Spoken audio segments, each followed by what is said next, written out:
Oh, ha, ha. My favorite topic. Freedom, ownership, business, America way.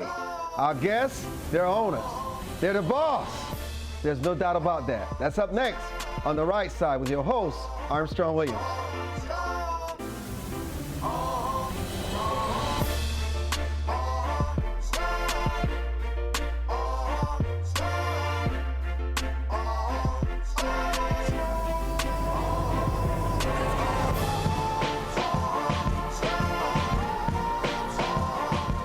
You know, it's a funny thing when I think about entrepreneurship.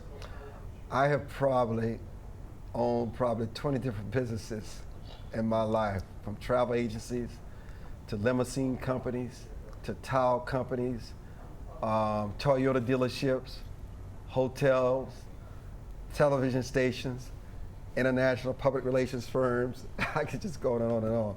And I'm most proud is that today we own several full broadcast television stations across the country. Anybody that knows anything about entrepreneurship knows it is no easy going. And so we have four very distinguished people today, that Carolyn Thomas. In fact, I saw Carolyn at the gym this morning. She was working out. I was so shocked to see her. I said, you're on television and you're in the gym working out? She said, I'm confident today. I said, okay. Welcome to the show. Thank you so much for joining us. You know, when you think about entrepreneurship, Carolyn, did you have to work for someone, or you still work for someone, to realize that you really wanted to control how much you make or how little you make? Yes, I still work full time, but I am an entrepreneur. It took a while for me to step out there on faith, and it just took a leap of faith. So why are you nervous today? I'm very nervous. Why? Because I'm on TV. Entrepreneurs are not nervous. Oh, okay. Latoya, tell her, entrepreneurs are not nervous. You got to be sassy. You have to be sassy. Now you're in the fashion business. I am. The fashion, and you look like you're in the fashion business, and that's important. Thank you got to you. look the part. Thank Why? you. It's important for your clients. If my clients are going to shop with me or buy from me, they need to feel comfortable and confident that I could give them the product that they're looking for. And is it that you have to tell them what they're looking for, or you have to collaborate with them to come to the conclusion of what they're looking for? Oftentimes, certain clients aren't really sure of their look, and if I look the part, it makes them feel more confident that I can help them look how they want to look. How did you get started in the Vogue industry? I always loved fashion. In high school, I won the best dressed student. I initially wanted to be a veterinarian, but then my dog got sick and I was afraid of him. And I said, I can't be a veterinarian if I'm going to be afraid of the animals. And fashion was my next thing. And then it took me a long time to realize it's a gift. It's my gift. Now, what is a gift? It's something that's instilled in you that you would do whether you got paid for it or not, something that you love to do. I can eat, sleep, and dream fashion. And it's something that I crave. Fashion is what I crave to do. Now, Jody, are your designs any different from what she does in terms of Vogue designing clothes?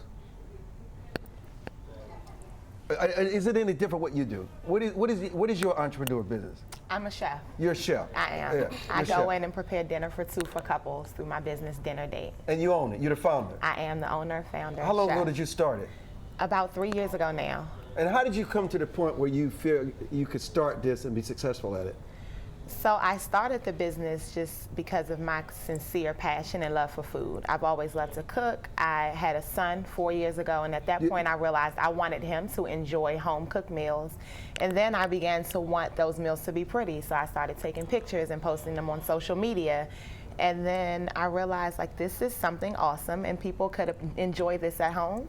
So I began going in homes, preparing dinner for two for couples. You know, it's interesting when you're in someone's home and you learn the personalities of your customers, because you know the old slogan, the customer is never wrong. Yes. And there's some things that you have to endure to really put up with in terms of personalities, because Yes. people are pretty quirky Yes. and they're different. How do you adjust to different scenes? Because 90% of the time it can go okay, but you can have somebody who's just off their rocker that day, who just had a bad day, and you got to adjust to it. Yep. So my background is in psychology, and I'm a vice principal during the day. So I am dealing with multiple personalities from my teachers and the hundreds of students that I engage with. So I think my day job prepares me for my night job. Now, you know, Latoya, I was confusing you with Angel there for a minute. Your business is similar similar to Jody's. But how is it different? How is it different? So my business is for the Vogue edgy chic young woman. We're also working on a men's line, Vogue edgy chic, for them as well. So the difference is where Jody, I think she is a designer. She creates her designs. And my company, I work with business owners like Jody and designers like Jody and bring them all together into one. So I have multiple designers for my business. So let me just go back to Carolyn before I go to break, because I really want to get into the financial side of this. Did you save money before? Did you inherit money? Squirreling away? Did you have to struggle to build that money? And as the money built, the business would grow also? I'm I'm sorry. It doesn't matter. It doesn't matter, either one of them. Well, I know for me, it was blood, sweat, and tears. I did not have an inheritance. I had to start from the bottom up, and my vision was to create something for my family to pass down, because a lot of African American generations may not have an empire to pass down There are a lot to of their white people don't have a empire to pass down. So that was big for me. I wanted something for my son to have and to grow on, and for his family to share. I think we get caught up into clothing and shoes when we should be building, Are you saving creating now? opportunity. Are you squirreling anything away now? Has it changed? Yes, definitely. I want to come back to that because I really want to talk about the money aspect of this. Yeah. Because look, you cannot grow a business unless you have the finances. And the banks are not favoring it these days. So you Not got to at become all. very creative. So we have much more to talk about here on our Entrepreneur Show. I'm Armstrong Williams, your host. Don't go away.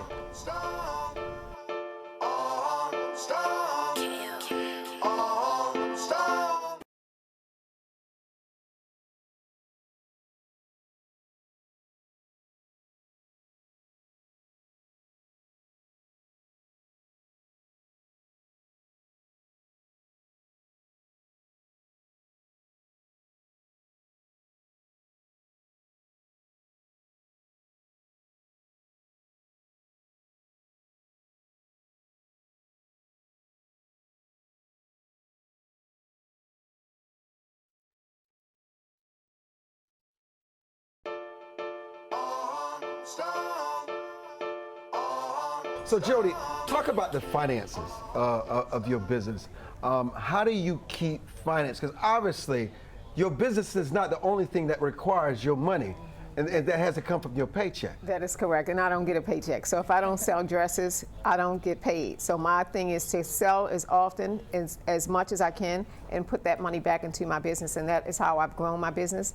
The Jody Davis Design brand just didn't. I wasn't inherited any money, and so with that passion, love, and faith, it takes some juggling. This looks like something Cleopatra would have worn during the day. What is this? This is a two-piece. It's a sheath dress, is the one I'm wearing, with a jacket that a woman can wear. She can wear the dress in the daytime with the jacket, and then she's going out to evening for dinner. She can take the jacket off and change her shoe and be ready. Oh, and this piece. Look at that. Oh, Armstrong, thank I you. like that. What piece is that? I would love to see the First Lady in that. Well, we can make that happen if you can. Well, I can. So you design these? I design every piece from scratch. I make my first pattern, my first sample, and then I take my production pieces to my production company in New York, and we perfect the pattern, and then I manufacture in sizes from 2 This to is 14. sassy here. Look at sassy these. piece. Those are very traditional, elegant. I like seeing women covered. Yes. I do. I like traditional women. All this Kardashian stuff that you see, I mean, it's just, I love that. It's respectful. It shows respect for the woman. Oh, now, thank you. Angel, let's talk about you being a chef, because we got some stuff for you too. How do you keep your customers satisfied and happy? I keep my customers satisfied by listening to my customers. The entire dinner date process starts with an initial contact from them, and I send them a menu design form. So everything is super interactive. I do not propose a menu to them. They propose what they want to eat. If they don't think of something that they love, then I start to bounce ideas back and forth off of them. But my client chooses what they want. What is that? Those are honey soy barbecue wings with a house-made sauce. I also love to make my own sauces, glazes, marinades, and spices. Now, Carolyn, you're similar to Jody and LaToya in terms of your boutique. What separates you from them? I don't make my own clothes like Jody does. I do international design. I try to work with designers that are not in the mainstream. You won't find them in the Saks or the Nordstroms or the Bergdorf Goodmans. These are designers that are looking for exposure, but they are from all over the world. And that's, we just showed your page and the kind of designs that you have. Now LaToya, your School of Vogue, we got some fun stuff here with you. Before we went out to break, you were talking about the money issue. Yes. I want you to finish that point before we go to the screen to describe Sure. what we're looking at. Definitely. So I also own a defense subcontracting engineering firm called Blair Intelligence. We're located in Clarksville, Maryland. And from that aspect, with the money issue, with subcontracting engineering firms, capital investments are very big, very crucial for the growth of subcontracting engineering firms.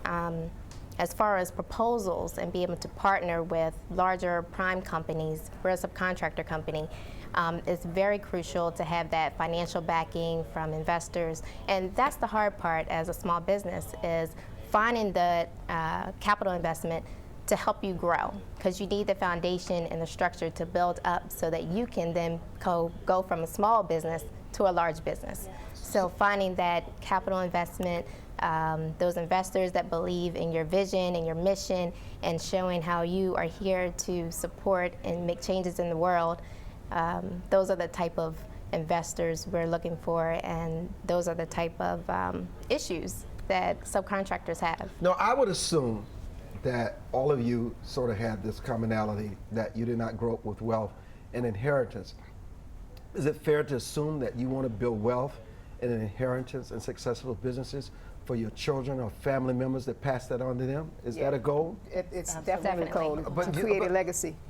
But isn't there something when you look at wealthy kids who squander their parents' what they work so hard for, because they never learn the value of hard never work, learn the value. they never learn the value of Sad. sacrifice? Correct. Is it all bad that you did not grow up with it, but you had to earn it and build it? It just gives you, it makes you appreciate it that so much more.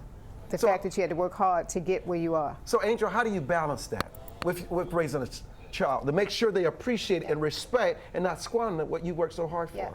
It starts with conversations, very transparent conversations with my son about what mommy does. He knows that mommy is a vice principal during the day, mommy's a real estate investor, and mommy is a chef. He knows that those are the 3 streams of income that afford mommy the things that she wants. So he knows that I have to work for what I want, and he already at 4 works for the things that he wants, and he sees a very clear connection between what I want and how I get it, and I help to fill that gap by having very age-appropriate conversations with him about it. But Carolyn, how do you make sure that whatever you do, that it's not all about materialism? How do you balance with other things that are just of equal value in life so it lasts? Well, I don't see what I do. Okay, I was having a conversation with a friend, and I was talking about the Catwalk Boutique. It's not just about me making a profit or making money from it. I feel that it's like I'm a vessel. And this is since I've opened the store, I've been into contact with so many people, and I've been able to help people to do different things. It doesn't have to have anything to do with fashion or money. It could be like helping a young man that comes in that's looking for a position, and I have a customer that's in a position to give him a position. So it's not all about the material. Now, when we come back out of this next break, we want to get into, when do you know you're in the wrong business? When do you know you should stop the bleeding? When do you know you should adapt? And when do you know you're in the right business? What lessons have you learned from your challenges that you can pass on to other people? We'll be back with this distinguished panel of entrepreneurs. Don't go away.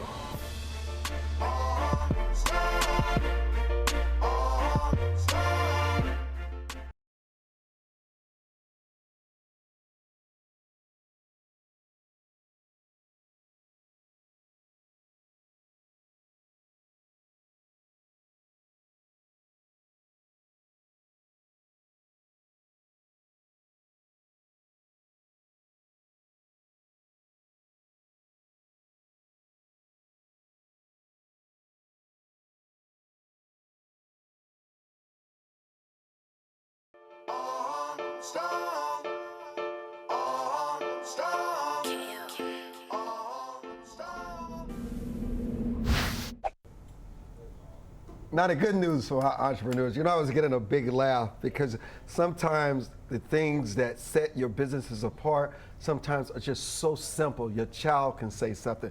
You can read something. You say, oh my God. And then you put it in place and boy, you open up another world. But sometimes you realize that, Jody, this is not working. Yes. I gotta say goodbye to this. Exactly. Because it's gonna bury me. Right. When do you get to that point? In my business, if I'm not selling a product or things are not moving, I recognize, and listening to your clients is very important. So if my clients are telling me they want full bottom dresses and I'm doing all straight and they're not selling, then that's time for me to stop making those straight dresses and make something that's fuller. So you want to listen to your customer, find out what it is, what product they're looking for, and how can you fill that need. Angel, what has taught you the best lesson in your business? The thing that's taught me the best lesson has had to be the instant gratification that I get, or the instant feedback rather, that I get through social media. So social media has been an amazing tool. My business, Dinner Date, started on Instagram.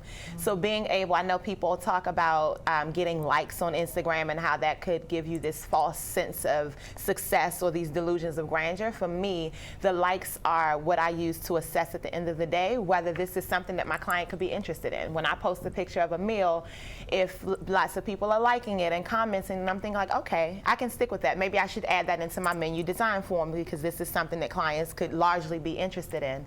So I just listen, the same intuition that Jody has in terms of listening to your clients. But you make social media work for you. I absolutely make it work for me. I've connected with some of the most amazing people through social media.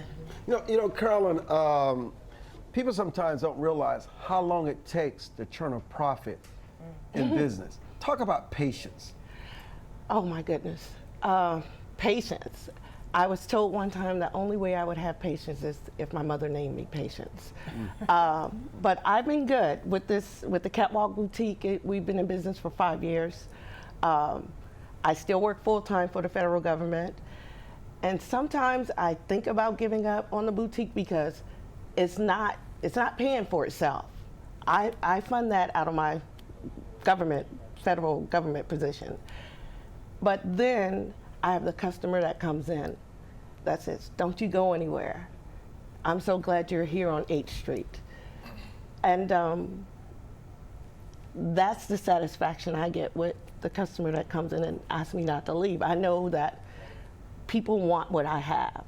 It's just more people need to find out that I'm there. LaToya, the one thing I did not focus on today, the fact that you all are women. To me, that's really irrelevant. But there's a different bar, some people would say, when you are a woman and an entrepreneur in this current business cycle. Are there different challenges? But there are also opportunities that you would have that others, like myself, would not have. How do you balance? You don't want to just be seen as a woman entrepreneur. You want the respect that you got a product and your product is second to none. Most definitely. I feel that as far as women balancing, it's definitely an everyday struggle because we wear many hats and we play many roles. We're wives, we're mothers, we're entrepreneurs, we're everything to everybody. So we definitely have to find that balance and make the most out of 24 hours. Lucky for me, I'm a short sleeper and I can get about 4 hours of sleep and be able to function for the rest of the day. So the other 20 hours, I maximize my time because I do own multiple businesses. I am a mother and I am everything to everybody. So I have to be able to function fully for everybody and everything that I do because I have to be able to give 100% to everybody, especially as a mother. That's my number one pride and joy. And then as a business owner, I'd like to put my full 110% into my businesses so that I can pass that down to my son. So it's very important to find balance, to find peace, and be able to be there for everyone and do what you need to do to accomplish all your tasks. How's best in your business, Jody, Because the one thing that's critical is creating a new customer base. Yes. Exposure to those that know nothing about your product. Correct. How do you do that? To put the new blood into your business? New blood comes, one, by referrals. Referrals is mainly my biggest form of gaining new clients, but I also attend different trade shows, like different trade shows where there are women who come in for business seminars or those type of things where it's my client base. So I'll go and I'll set up and I'll show my wares and I'll sell to women across the country now. And it just continues to help build the brand, build that Jody Davis Design brand, not just in Baltimore, but all over the country. So Angel, what happens when your son's demanding your time, you're being in the schools demanding your time, families demanding your time, and sometimes you say, is it all worth it? Yeah. It is absolutely always worth it. I am so grateful to be in a place where my dreams don't have to compete for my time. Like, I have multiple dreams that I'm able to live at the same time, and that comes through prioritizing and utilizing the characteristics of being a woman and an entrepreneur that sometimes seems so diametrically opposed, but understanding that that same finesse that makes me feminine and woman is the same finesse that makes me a great businesswoman. Thank you. We'll be back with Pastor Bernard.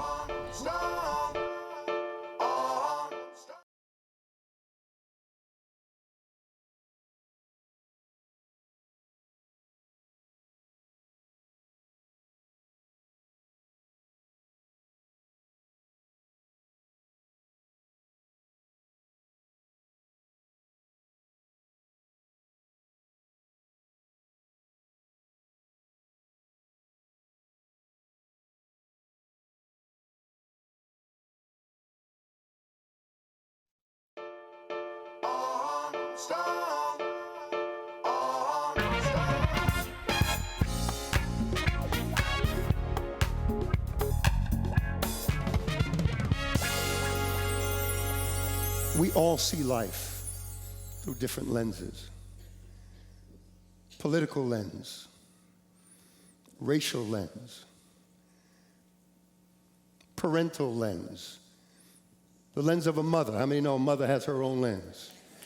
Fathers we have our own lens. Religious lens. The lens of a clique or a clan or a tribe. Social lenses, economic lenses. The rich will blame the poor for their poverty because of the lens through which they look through. How many understand what I'm talking about here? Oh, welcome back. You know what? You all have made my day, because there's nothing like entrepreneurship. There's nothing like working for yourself, growing your family, and set an example for others that they can do it too. So you have 2 seconds, your final comment, because they're going to cut me off, so I'm going to see how good you are. Final word? Just do it. Just do it. Yeah, just do it and shop at Jody Davis Designs in 110 West Saratoga in Baltimore, Maryland. Angel? Don't sacrifice one dream for another. Live all of them. Follow me on Instagram at dinner_date. Carolyn? If it's your passion, do it. Latoya? Big and achieve. You can follow School of Vogue on Instagram at School of Vogue, and you can follow Blair Intelligence on Facebook at Blair Intelligence. And remember, if God created us, we're all little gods. Behave right, choose right, and we'll live right. That's it. From the forum, baby.